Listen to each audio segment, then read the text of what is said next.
Session 1 of the Curse of Strahd campaign that I'm running. I'm all in. This is crazy. I've put in so much prep into this, and that's why I've made it a resource for you guys, because I don't just want to do all of this work and have it only benefit me and me being able to run my game better. That's why I wanted to share it with you guys, and you guys being patrons at different levels. I think it's the bronze dragon tier and above get access to my Dungeon Master binder that I'm about to go through here. But I also, in this video that is available to everybody, I want to go through and let you see this Dungeon Master binder of how I've organized things. Because my God, after running games for years now, with this new setup, it's just so much easier. It's so much. The game is running itself, and I'm just kind of improvising and able to freely do my thing along the way. So. And also on that final note, another thing available to patrons at every level of patron is a video. For the first time, I have filmed myself and my group playing Dungeons and Dragons and started it off. I had my phone, I set it up on a tripod, pressed record, and there we go. Phone died during the session. So I had to edit in the center. So you can check that out. That's available on Patreon right now. By the time I've launched this video, I'm trying to launch them at the same time.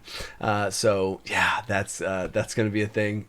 So there's about 10 minutes missing in the middle, but this is all part of the journey, because I really do want to grow this thing into something where I'm streaming these games, and Patreon's what helps that happen. And that's why I want to thank the people that support me with more and more resources and tools and content and all that kind of stuff. So, but to break down this session, this is a Dungeon Master perspective. This is how the behind the scenes stuff that I would never tell the players don't know about, and these are also tips to learn from actually really playing the game and the different types of moves that I had to make on the fly. And there was a couple that I had to do. So here is the Dungeon Master binder, and here's how the session flows, right? I talked about this is the pre-session stuff. None of this really matters. So Felix and Lars, here we go. I started off the players. Green is the flavor text that I actually read. It was a beautiful sunny day, and I let them have a chance to kind of talk to each other, and then I took them and swooped them up in the fog. Then the next group of the other 3 players, I swooped them up in the fog too. I gave them a little funny introduction for this character that I'm going to kill. I'm going to kill this character completely. This character will die as soon as I can possibly kill it. I need to make sure to make a note of that to really make sure to kill this character as quickly as possible. But anyway, I was trying to make a note of that. I have this person in there so they can be killed.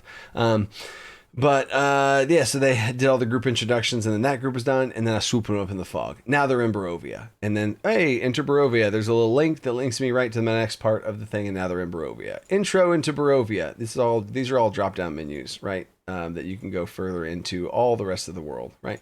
So, drop-down menu. This is how, I enter them into Barovia as far as setting the stage for this new dark place that they're in. They're in the dark place. And then they did have a moment here where they were kind of farting around. They were kind of just sitting there, kind of like, oh, what is this? Oh, they're that. And then they were just kind of like, they're in a new place and they were role playing. So I wanted to let that go a little bit, but they definitely didn't have like a sense of urgency of like, where are we? What do we need to do? You know what I'm saying? So I was letting them have fun. I didn't want to be a party pooper, and like come down hard on them, but I just did a wolf howl. And they're like, oh, wait a second. Okay, maybe something's going on. And then they tried to go through the fog. And then one of the players went into the fog. And then they realized if they keep walking through the fog, it just spits them back out in the same spot. So, and then she got a level of exhaustion for trying that. But that was a fun little moment there. And then after that, they're still just kind of like not really know what to do. So I was like, you know what? Here we go. I'm going to have the fog come after her and start to reach out into them. And I'm going to have another grumbling roar of some kind. Like, let's go, right? So that's a little Dungeon Master tip to have stuff ready to throw at them. If your players are sitting there just spinning in circles, all right, what can I spark a fire under their butts to make them go? Oh, the fog's coming at you guys. Oh, there's a grumble bears type sound.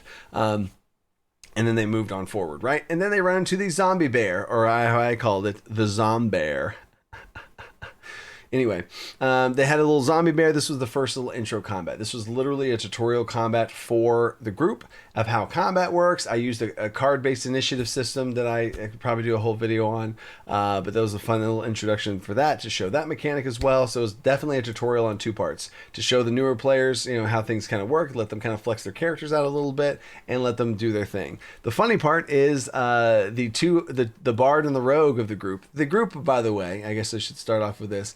This group that is running Curse of Strahd, there is a rogue entertainer with a twin brother bard entertainer that are together, and then there is a holy group of a paladin, a cleric, and a barbarian. But the barbarian is they're going to choose the divine, the zealot subclass. So they're all kind of little three religious, and they're all went to this certain. They were all heading towards this certain direction for all different reasons, and they got swooped up. Right. We'll keep it as simple as that. So the two entertainers with not a combat background, two entertainers, they both ran, and I loved it. Props to them as players. I know that's like, you should fight. No. That they ran because their characters were like, oh my god, it's a zombie bear, and they'd run, right? And it's gonna be really cool to see them come around because both of the players are very good players. They know what they're doing, and they're gonna have a character arc where they become combatants and all that kind of stuff. So there's the zombie bear, so there's that, and then they get to the gates of Barovia, and they have all their stuff, and they talk about they see they go through, and the fog's following them in. Nothing too crazy. This was the first little curveball I did. I had this whole thing ready, and I had a 1-round skill challenge to escape the wolves. They found a dead body with a note attached to it that they read, and after they had the dead body, they're like, all right, let's keep going down the road. So I was like, oh, they're gonna keep going, so I don't need to spur them on anymore.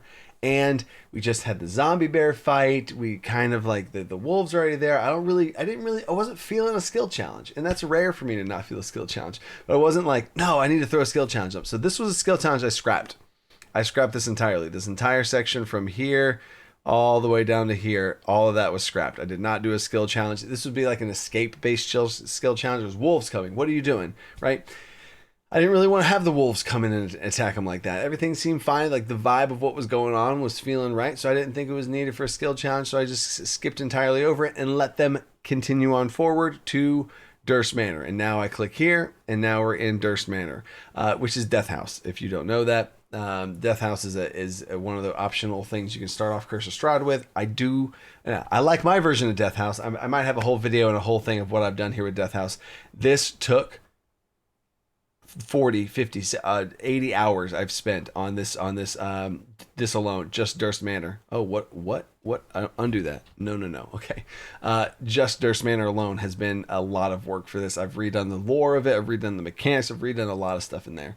But, I do need, I'm making a note of this right now because this is an important, add mimics. I need to add mimics to the house because, there's some other things that the mimics were in the house. I didn't like mimics, so I removed them.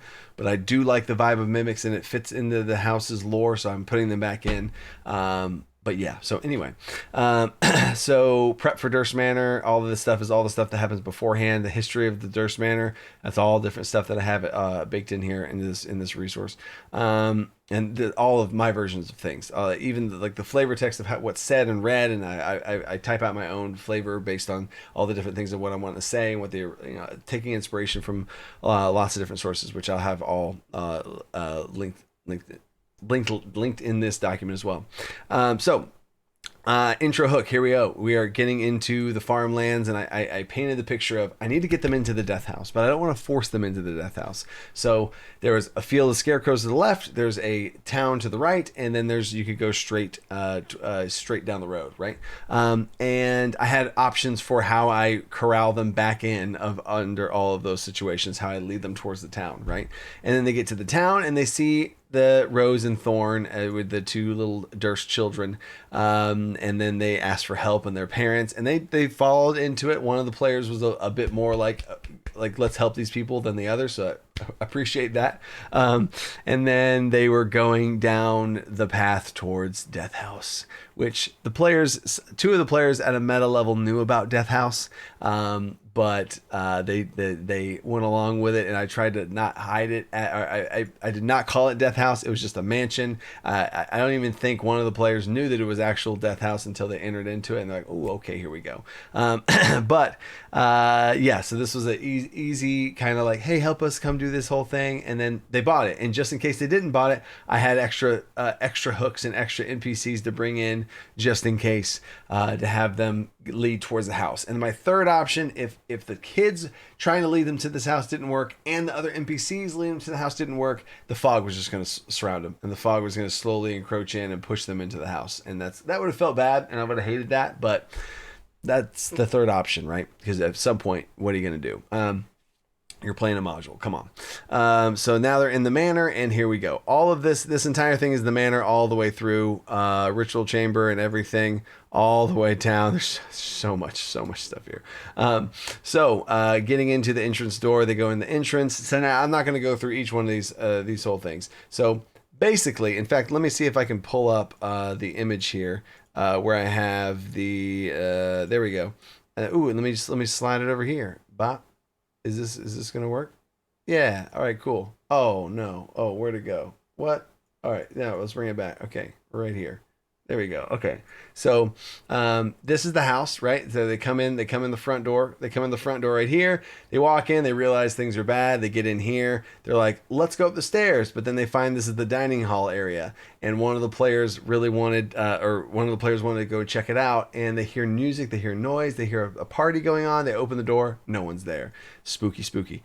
They also in the front, they tried to break the door. They tried to break the door down to get out of the house. And there's the barbarians just smashing against the door. Classic, right? And I was like, okay. I let them make attack rolls, and then they were smashing through the door, and the door's repairing itself, right? And they're like, ooh, okay. Which did give them a heads up that this house is haunted sooner than I thought. I did not think that was going to happen. They did know, they had a heads up that the house was a little bit spooky before I thought they would. So they get inside. They see this huge feast banquet in here. One of the players picks up a corner cob and is like, nah, I'm not going to eat it. And I was like, a charisma saving throw. They fail the charisma saving throw, and they ate it. And they start smashing on the food, which turns out the food's rotten, which that comes in later. And then they go up the staircase. They go up to the second floor, and then they go right to the third floor. I was like, man, they're speed running this thing. They get up to the third floor, and there's an animated statue right here that tackles the first person up the stairs off the stairs. And that just so happened to be the tiny halfling cleric that's leading the way with the light. Goes to the top, gets tackled, fails the strength check, starts plummeting downstairs, rolls for initiative, the first true combat of the session, and Finian's falling, and then as she's falling through the air, I give her 2 checks, and I think that's just fair, because if I only give 1 check, that's just going to be a lot riding on this 1 check, and it's almost like a save or die situation. So I was like, we're going to have 2 checks here to see what's going on, give them 2 chances to get out of this situation. One is to get free from this statue, and the other one's to see how well they can navigate damage. And the first check failed. Second check was a natural 20. Crazy cool moment. The halfling scrambles around to the back of the suit of armor, and it crashes into the ground. Takes half damage, which takes her like absolute half health. Fall damage is really nasty right now. And then it's the suit of armor's turn next, and it smashes her twice, and then gets her to 1 hit point. I rolled all of this in front of the table too, so it gets to 1 hit point, literally at 1 hit point. And then the barbarian's turn, jumps down the staircase, smashes the suit of armor, rolls a 12 out of 12 on the barbarian dice. Also had she was raging on top of that, and I have on this suit of armor. Wait, let me go back to it. The suit of armor would have been, they went all the way up to the balcony. The suit of armor, I have vulnerability, bludgeoning damage, because it's a hollow suit of metal armor. I felt like it made sense. And if you absolutely smash the vessel that this animated armor is in, it would just get absolutely destroyed. And so that was 12 plus 6 was 18 times 2 is 32. So it was 32 hit points, and it had dealt 5 damage from the fall. So it basically, she one-shot the suit of armor. It was basically an absolute one-shot. It was absolutely crazy. Super awesome. Cool moment at the table. Cool moment for the player too. Love him playing the barbarian now. So anyway, back to the where's my thing? There we go. Back to this now. And now they crash to the bottom, and then they beat that situation, and they're like, you know what, we need to explore some things more. So they go and they completely explore the first floor. They figure all the stuff out. They go in here and they see some dogs. They open the door and they see a snout. And I actually I messed this up. Honestly. Full honesty, I messed this up. When the house reveals itself, so at the very top of the staircase, as soon as you get to the top of the staircase, there's a trigger, and I have this in my notes as well. Let me show you. In the trigger here, the house awakens, right?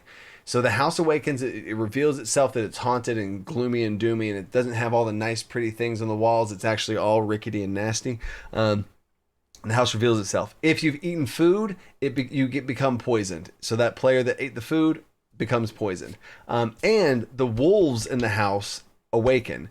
I had forgotten about the wolves. I had an index card and everything. I'd forgotten about the wolves. They should have awakened and started to hunt people down, but they never opened that door. So in my head, in my new head canon, they did not activate the wolves. They did not get the scent of the wolves to whenever they didn't open the door, so the wolves weren't awakened, right? So I had to run the wolves off a little bit differently. So then when they now get into this new room with all the hunting and the wolves, I was like, oh wait, there's still wolves in this room. So when the player opens the door and they see a snarly wolf face, they cast Burning Hands. And it was really funny because they cast Burning Hands on a stuffed wolf, because these two wolves are just stuffed wolves until the house animates itself. But then the house already animated itself. So I was like, dang it. But he did char up the wolf and killed one of the wolves, and the other wolf was fine. And then I started to show that the wolf was like, it was moving and stuff, and then they caught it on fire. And so then that was interesting. But then they started moving through the house, and I'm just calling it a day on the wolves. I was going to have one of the wolves come follow them, but I was like, I already messed it up. I messed up that. That's my bad. Oops. So I should have had those wolves be hunting the players as soon as the combat started. They would have hunted the players, and those two wolves would have came out at the bottom of the steps, and that combat would have kept going. And that combat probably would have been more interesting and more tension, because you'd have a very injured 1 hit point character at the bottom with 2 wolves coming out. That would have been great. And so dang it, I messed up on that. I really did mess up on that. I should have had that index card in a different spot. I'm going to have to figure out what I can best have my reminders be, because there's so much going on when you're running a module. You got to be able to keep it all organized. So I messed up on that. And then whenever they came in there, the rules were weird. So I got across the vibe of weird wolves, and they were going to be animated. So the Burning Hands really did make me be like, okay, never mind. We're gonna. So the Burning Hands really did use. So Alex, you cast the Burning Hands. It actually did help there, because if you didn't cast Burning Hands, the wolves would have followed the players afterwards. But the Burning Hands really kind of be like, okay, cool. He's smoked both these wolves. All right, they're dead. And then we're just gonna call it a day on the wolves. So anyway, there's my mistake there to give my own breakdown here. So then now moving back. So back to the picture. Okay. So now they're going back up the stairs, back up to here. They went through here. They explored all of this area, all the master bedroom. They found a suicide note that turned into a death threat note that I rechanged. This is the master of the house, the dude, is going to go kill the wife of the house. So this husband-wife drama based on this. This actually is too much of a lore overwrite to talk about in this little video here. But they found out some lore nuggets, is all I'm going to say. They found out some lore nuggets. And they left a silver jewelry box. There's a silver jewelry box here that was damaged, and they didn't want to touch it because they were afraid of it being cursed. So I guess I'm doing a good job getting across the vibe of creepiness, and they don't want to pick up and interact with things. So they missed out on a magic item there that's sitting right there that they didn't want to go pick up. But then they swooped on down this way. They found this. Oh, they found this in the room 13. How I've redone this whole thing is in room 13 is a bathroom.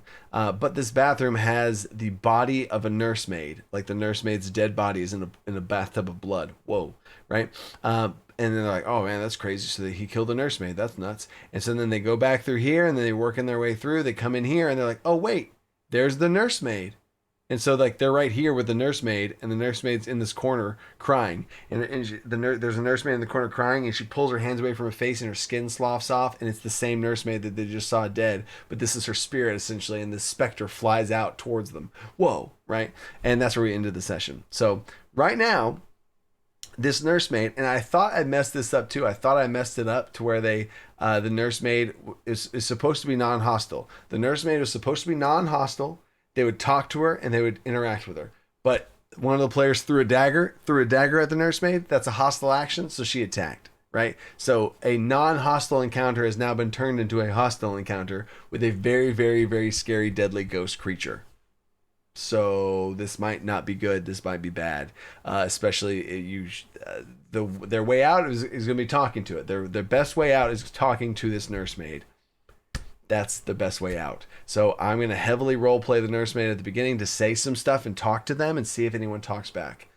Because if they don't talk back and they try to actually fight this thing, someone might die, and that might be real bad. That might be real bad. So we'll see how that goes. And then the one thing that I also just thought of is in room 14. They went into room 14, and in room 14 is a small emaciated corgi dog that's barely alive. Oh my gosh. And the color reads Sophaxis. I eliminated this and I took it out of the game. In fact, I even read this. I even read this part here.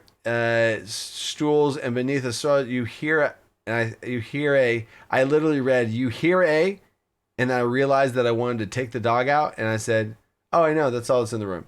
And so I hand waved. Never mind. Because this dog, I put this dog into the thing to put a living creature into this thing. Because at the very end of this, there's a sacrificial platform where they have to sacrifice a living creature. And I wanted to give them a living creature that wasn't something of their own, that they could have an option of sacrifice. Because they're not going to kill one of each other. And I mean, there's another NPC that I have following them, which is another reason why I added that NPC to the game, is to try and kill it and to give them ammo to be able to kill. So that choice at the end isn't actually a choice, because they're not going to kill one of each other's players. So I was going to put this corgi dog in there. We already had an NPC. One of the players wanted to add a ferret pet as a pet, and I was like, I guess that can count as well. So, yeah, and then we're gonna chop this. So I'm gonna chop off the corgi pet. And they did not, this whole Sophaxis thing, that was a nugget inside of the library that they never ended up going to. So I was like, I'm gonna cut this. I'm gonna remove that. So I did not actually talk about that. So there is the big picture of everything that happened. That's where we ended this campaign, is the Banshee flying at the party, and we stopped it there, and we'll pick it up next week. So excited to see where this thing goes. I hope they start role playing with this thing and realize that it is a specter, and it's going to be a rough time trying to hit this thing with their mundane weapons. So stay creative. But I will also say I try and release these at or around the same time as the actual gameplay of this. I'm going to be releasing this on my Patreon to be able to show and see all of this. I think personally, if it was me watching this own stuff, I think the coolest and best way to do this would be patrons watch the actual clip before, like watch the gameplay, and then come and watch this video, so that you can watch this video and be like, oh, okay, cool. Yeah, that's what, oh, I remember when he just did that. Oh my gosh. And then you'd be able to have this is the experience that I'm trying to curate with you guys here, is watching the game and then the behind the scenes. Because for the first time, I'm actually filming my game so that you can see me play, see what's going on, see me make the mistakes, see me do good stuff, see me do bad stuff, everything, the good and the bad. I'm an open book here, y'all. So you can watch me play and then hear this breakdown of what was going on in my head of when I made these moves and shifts where I canceled the skill challenge, and you can kind of see the flow of the game and be like, yeah, that would have maybe slowed it down here. I would have, but whatever, right? So I'm excited to try and present this, and hopefully it's entertaining. Hopefully you guys like it. Let me know in the comments and stuff, because eventually I want to stream this and stream it live and all these other big plans and stuff. And we'll see what happens. We'll see what this thing grows into. Thanks for all the support from this channel, the main channel, the Patreon, all that kind of stuff. You guys are awesome. Stay creative. Think outside the box. Peace.